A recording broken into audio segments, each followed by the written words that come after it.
A recent study came out indicating that widows may be leaving the most amount of money on the table when it comes to Social Security benefits. The reason for this is they're one of the few people who must go down to the local Social Security office to claim their benefit, which may mean they're not getting complete information.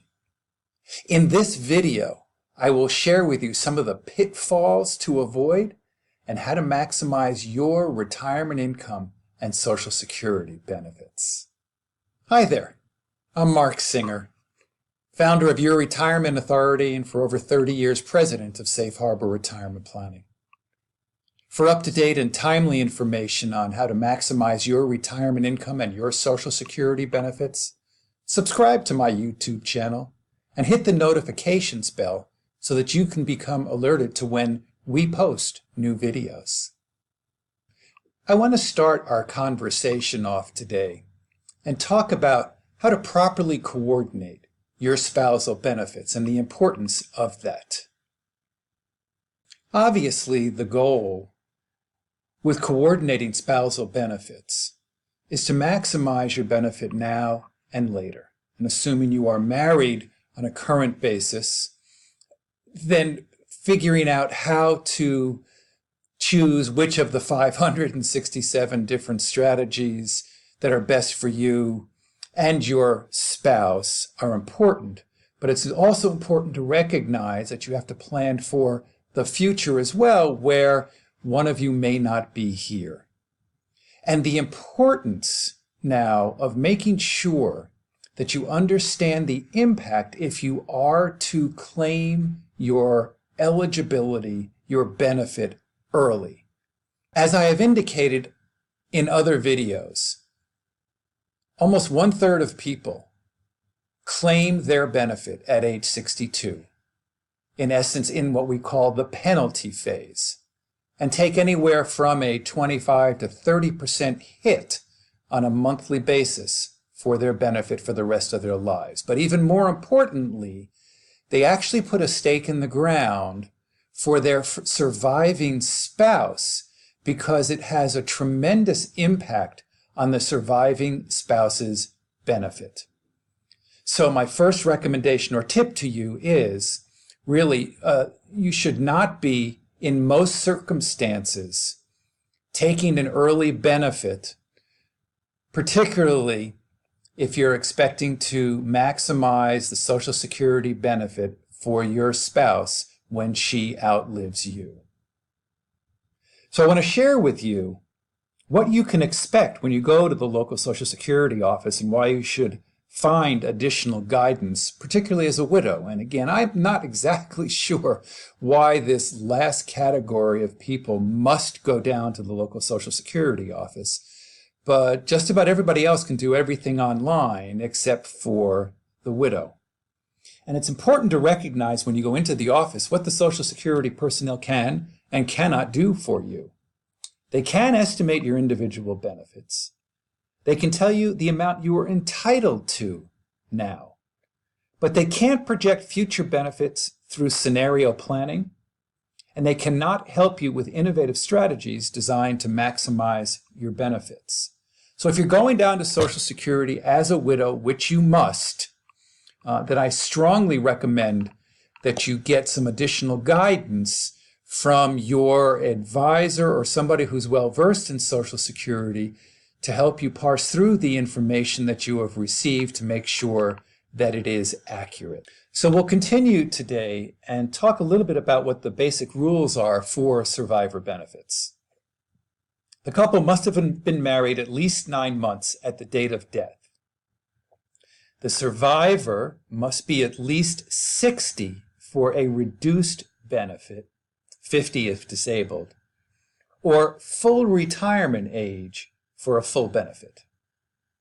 The survivor benefit is not available for the widower who remarries before age 60 unless that marriage ends. So there is some planning that would indicate if you are widowed and you're about to remarry at the age of 58 or 59, that you may want to consider talking to an advisor and doing the math or talking to your accountant to figure out whether or not it makes sense particularly when it comes to Social Security benefits. And the divorced spouse survivor benefit is available if the marriage lasted at least 10 years. So let's give a brief, simple overview of how this works. If the spouse dies while both are receiving benefits, the widower may switch to the higher benefit. For example, Joe and Julie are married. Both are over full retirement age. Joe's benefit is $2,000. Julie's benefit is $1,200. Joe dies. Julie notifies Social Security, and her $1,200 benefit is replaced by her $2,000 survivor benefit. I'm about to share with you a couple of strategies with regards to widows in particular, but remember, there are over 567 different strategies available, which leads to a lot of confusion. So if after this video you still want to learn more about many of the other strategies, feel free to take a look at the next video, which is Social Security taxable? And click on the link below for the description of that video. Now let's take a look at some of the strategies available for filing for a widow. So let's resume the conversation and take a look at a couple of the strategies available for widows and the impact if you were to have claimed benefits early when you were married. So here are the rules. The survivor benefit will depend on, let's take a look at it very quickly, either the age at which the deceased spouse originally claimed his benefit and the age at which the widow claims the survivor benefit. The first is called the original benefit. The second is called the actual benefit. So here's an example of early claiming. Joe and Julie are married. Joe's PIA is $2,000. Joe filed for Social Security at 62. His benefit, therefore, was only 75% of his $2,000, or $1,500. Joe dies. Julie's survivor benefit will depend on when she claims it. If she claims it at her full retirement age or later, she'll be getting $1,650. If she claims it at age 60, her benefit would be $1,430. Let's remember those numbers for a moment. $1,650 if she claimed at full retirement age, or $1,430 if she claimed it early. Now let's take a look at an example of delayed claiming. Joe and Julie are married. Joe's PIA is still $2,000, yet this time he claimed at age 70. Therefore, he got the benefit of the delayed credits, so his benefit was $2,640. Joe dies. Now, if she claims it early, instead of $1,430, she'll get $1,887, or an increase of $450 a month. Or if she waits till her full retirement age, instead of $1,650 for early claiming, she'll now get $2,640, or almost $1,000 more a month. So you can see the significant impact on the widow if he claimed his benefit early. So coordinating spousal benefits is very important when it comes to maximizing your retirement income both now and later.